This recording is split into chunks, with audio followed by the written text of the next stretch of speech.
After jumping across the country for salt last week, this week the national park in question, courtesy of the NPS, is the Charles Pinckney National Historic Site, which is centered around the remains of his family property, Snee Farm. It exists on the remaining 28 acres from a larger 715-acre plantation purchased by his father. Snee Farm, like many of the plantations close to the bustling port of Charleston, grew rice and indigo for the export trade. It's an interesting place for a host of reasons. Part of the reason it was able to grow and sell indigo is that his cousin, also a Charles C. Pinckney, it's confusing. Anyway, his second cousin once removed was Eliza Lucas Pinckney, Charles C.'s mother. She changed American dye history by communicating with the enslaved Africans she oversaw and successfully converting indigo plants into saleable dye for the first time in North America, a process that had been a closed book to the British colonists until 1742. The land Snee Farm and other rice and indigo plantations had existed on was also once a part of a belt of complicated, interlinked wetlands, high spots, and waterways that acted as a barrier between the sea and storms in this hurricane-prone area. And so the first human disruption was miles of this land being converted from these protective and absorbent wetlands into wet rice growing fields that then created the fortunes and power for their owners. And Snee Farm is a partial remnant of that. But right now, in the face of more violent storm seasons and less stable coastlines, the second human disruption is on. These areas are being massively converted into fancy housing developments for views of the uncaring, though wildly gorgeous, Atlantic Ocean.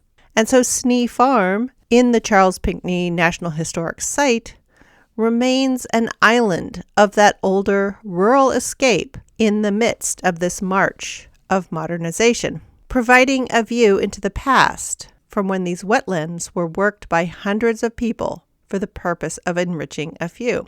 And Charles Pinckney himself, a complicated dude all on his own, he had a hand in a few memorable portions of the U.S. Constitution. As a person who depended on purchased humans to garner his riches, he was part of the effort that successfully added the Fugitive Slave Clause to the Constitution. But as a man who also lived in an area where Protestants and Catholics and Jews were all finding ways to rub along successfully in a country that was still struggling with its feelings on doctrinal purity, he was also responsible for the No Religious Test Clause of the U.S. Constitution.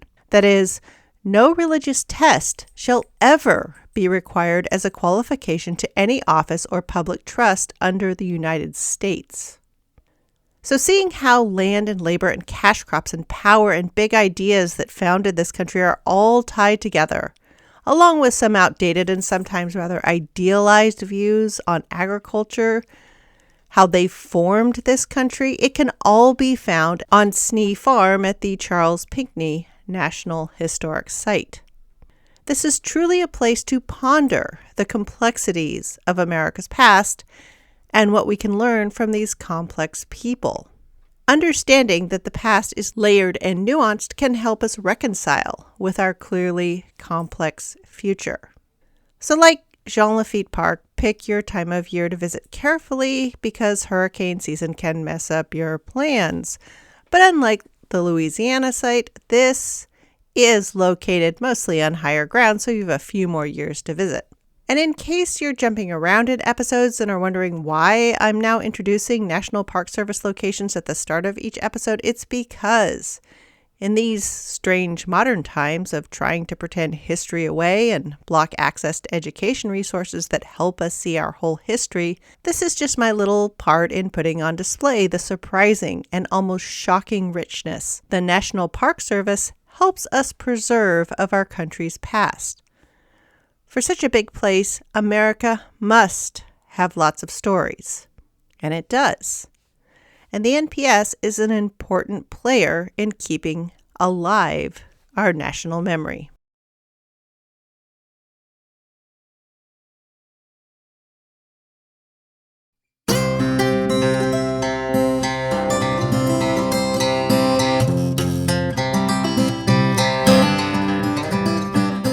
Episode 99. Rice is too nice for these times. Hello and welcome to the history of American food. This week I'll be looking at what was up with rice as war and adventure roiled the new country. During peace times, when I'm mainly looking at indoor kitchens, there's plenty of rice in the expected places. But since I'm spending most of my time following people about on the march and worrying about how they're getting their grub, there's much less rice to be found. To understand what's going on with that, pull up to your place at the table and let's dig in. The first thing you need to know is that during this period of earliest America, rice in America, in its nearest neighbors and in Europe, was a luxury food. It was eaten by royalty, the nobility, and the highest officers in various military forces. The work required to go from seed grain to plant to finished product, shipped to one's own plate, was long, arduous, and required a startling number of people tromping about in thick mud. Unlike the wheat, rye, barley, and corn of the day, which could have their fields prepared at least somewhat by draft animals, because the fanciest rice was wetland rice, it had to be entirely prepared by human labor. And the first part of the job was cutting down the wetland trees, shrubs, and grasses to get to the rich wetland mud. The second part of the job was digging some of the mud up to make walls which would surround and shelter the places where the mud was dug down to make beds that could be flooded. And all of this work was being done by West African people from coastal communities that had been growing rice in just this way for hundreds and probably thousands of years. Current scholarship is fighting about that right now. The people sold from the rice coast of Africa were made to recreate their complex tidal irrigation systems for rice and must have done so at almost inhuman breakneck speeds. By the start of the Revolutionary War, approximately 30,000 tons of rice were being exported from the wetland rice operations of the Low Country every single year. And while at the same time about 1/6 of the wheat production was being exported, almost all of the rice was being sent abroad. Why? Well, because as I said, rice was a luxury grain. While wheat and rye and corn are hardy round things and almost always destined to be cracked or ground before eating anyway, rice is one of the few widely eaten grains that is consumed whole, or at least with the main starch particle, that is, the grain with the germ removed. That part is expected to arrive all in one piece, which for other grains is a bit odd. Only rustics and hippies are chomping on like wheat berries and stuff. And whole hominy makes only a few appearances in modern cuisine. But all of us know about whole rice.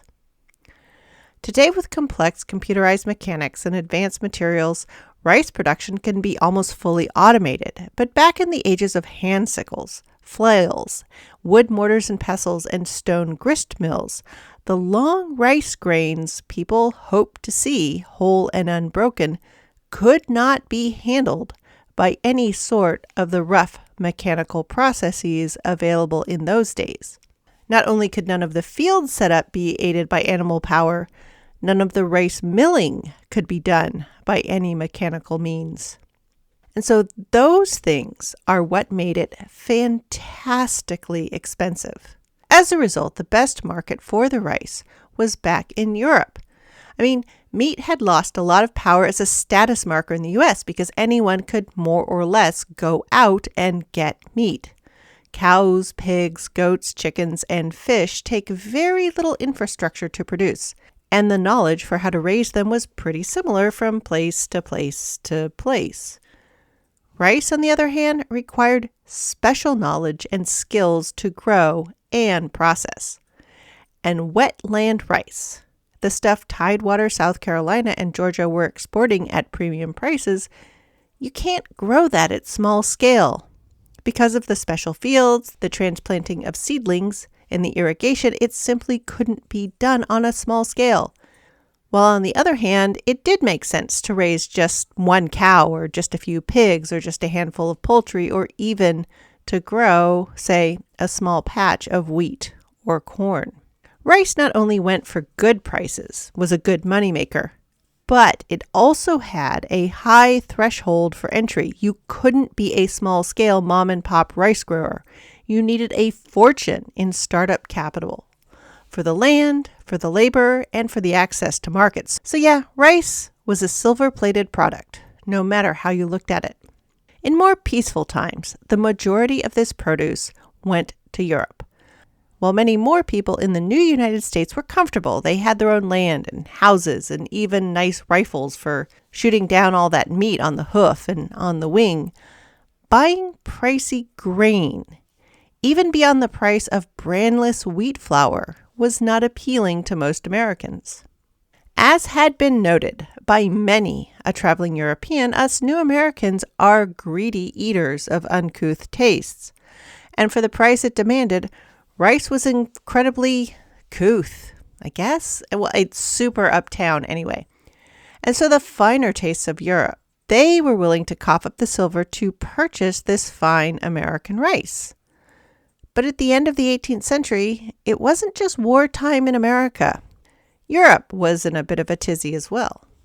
There was the French Revolution, series of revolutions over several decades, and things weren't so steady in Prussia or in Spain, and the Caribbean, another market for fine and fancy things, was in turmoil as well, with the Haitian Revolution and all of the islands switching hands, who was in charge of what, all the time. And the Empire of New Spain that had once blanketed much of South and Central America was splitting up into all sorts of countries that are more recognizable to us today. Those dons and governors and Creole high society, they had been markets for Carolina rice as well. And then there was that Napoleon guy causing trouble everywhere else. Repeatedly. The previously dependable markets in Europe had lots of wars and repairs to spend money on. As a result, they were not buying rice the way they used to. Oh yeah, and the piracy thing. With all the countries of Europe fighting within their own borders and sometimes across borders as well, the patrols for pirates on the high seas were way, way down. And letters of marque, real and false, were way, way up. Let's just say shipping to the less stable parts of Europe and North Africa was just not on because it was harder to get where one was going dependably. So all of these things combined to decrease the market for rice in Europe, which led to early America trying to sell rice to Americans. And here, of course, is the other fun bit. Cooking rice is entirely different from cooking all the other grains Americans were cooking. Just as with wheat bread or cheese or beer, rice cookery took an apprenticeship and practice. And because it was so expensive, even at these cut-rate wartime prices, why buy something you weren't sure how to cook? Though America was no longer in the really desperate, tight food economy of the 17th century, there wasn't exactly any food to waste here at the end of the 18th. After all, war really disrupts food economies. So as a result, rice would enter a fair bit, finally, into American cuisine. It's just that it would do in very regional ways. So in the rice-growing areas, the coastal areas of South Carolina and Georgia, they were now surrounded, more or less, by heaps and piles of this cash crop that wasn't selling so well. So creativity came in. Ground rice started to happen. Rice bread and rice desserts that used rice flour started to appear, and new sorts of, say, flummery and puddings and rice puddings and soups and all sorts of things. And more people were cooking rice and sharing it with people as they traveled about in the new country. Because if there's one thing that dependably happens in war, it's that people end up in places they never imagined. Talking to people and eating foods from new rungs up or down the social ladder that they would have never ventured to before. So the man on the march, he wasn't packing rice on the trail or cooking rice at camp, but the generals and the colonels and the commanding officers with cooks and baggage trains, well, they had rice. And since many of the command staff of the Continental Army and later the American Army came from the Southern aristocracy, they had enslaved cooks who, often being from or related to people from rice country, knew how to cook rice.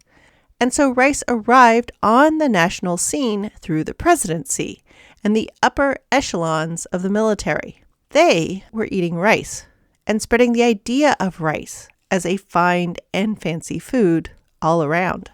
But not everyone who bought rice or ended up with rice could figure out how to cook it as like the single grain side dish thing. So they went with a more familiar route and made it a pudding. Now, rice puddings are baked in ways that are very similar to bread puddings and squash puddings and cut paste, that is, noodle puddings and egg puddings and corn mush puddings, Indian puddings and apple puddings, and I think you know where I'm getting here. So if someone didn't know how to cook rice as well, like rice the way we think of it, they would add sugar and eggs and cream and maybe rose water or maybe lemon, and all of a sudden, they had a perfectly acceptable way to make a fancy dish of a fancy ingredient, but in a way that was familiar. So every woman who could afford rice outside of rice country, well, she could make a pudding or had help who could make a pudding, and really same to her and society generally. So as a war food, there was no war rice, no foot soldier rice, no regular sailor rice, and there was definitely no trail rice, no parched rice, and certainly no rice-based booze at this time. But there was diplomatic rice and general staff rice and presidential rice and likely fort commander rice and maybe even sea captain rice. If you were on the ground following orders, no rice for you. But if you're issuing orders or providing bulk war rations or negotiating the end to hostilities, there was also likely rice for you too. And so it's funny, we now think of rice as sort of a background food, a basic food, something to dress up or dress down as our mood or as time and our pocketbooks allow. But during the time of war and adventure, while meat was pretty much out there for every man and lots of women too to obtain, rice retained its status, even if it was being eaten by those Boston Nouveau codfish rich in puddings. So next week is another flip-flop food, the oyster. While as ubiquitous as the lobster, no one ever looked down on the oyster in early America, and it was never going to be a trail food. It was food for people both high and low on the social ladder, whether dock worker or occupant of the White House. There was still plenty for all. So next week, I'll be taking a look at oysters in these turbulent times. Thanks for listening. Any email, questions, or quibbles will continue to reach me at thehistoryofamericanfood@gmail.com. Downloading the episodes helps me know you're out there, but even better than that, your reviews. They let more people know that you're listening and enjoying the show, or that you at least find it interesting. Do you want more food and history in your future? Well, you can catch me and a whole gaggle of history podcasters at the Intelligent Speech Online Conference. Tickets are now available. I'll be live there a few times, and you can even ask me questions. And I'm also doing my deep dive into the mayhem of the 19th century with a co-host, Jamie Lewis of Plague of Strength, in our much looser and rather wilder podcast, Prize Fighters, Circus Freaks, and Gangsters. It's still food, but now with fashion, fighting, and fraud. Okay, not so much fraud, just straight up crime. Lots and lots of crime. Music for this podcast is Fingerlympics by Dr. Turtle. You can find me online on Threads and Insta as @THoAFood. I'm completely X'd out for now. And all of this info is available in the show description. Hey everyone, my name's Sebastian Major, and I am the host of the Our Fake History podcast. I'm Rebecca Larson with the Tudors Dynasty podcast. This is Greta Harden. I'm the host of The History of American Food. Hi, my name is Benjamin Jacobs. I'm the host of Wittenberg to Westphalia, The Wars of the Reformation. Hello. I'm Anton. And I'm Rick. We're the Curiosity of a Child podcast. I'm David Montgomery, host of The Siècle. Hi, I'm Bree from Pontifex. My name is Roberto Toro, and I'm the host of Czar Power and the History of Sakartvelo, Georgia. Hello, and welcome to Totalis Rankium. I'm Jamie. And I'm Rob, and this is letting you know that we will be speaking at Intelligent Speech. I am looking forward to speaking at Intelligent Speech 2023. And I will be speaking at Intelligent Speech Online this year. Mark your calendars for this November 4th. Intelligent Speech, the online conference for history fans by history podcasters. It's a 3-ring circus of fascinating content with around 24 hours of live presentations and roundtables happening in 4 digital rooms. This year is all about contingencies. Times when history meets the unexpected.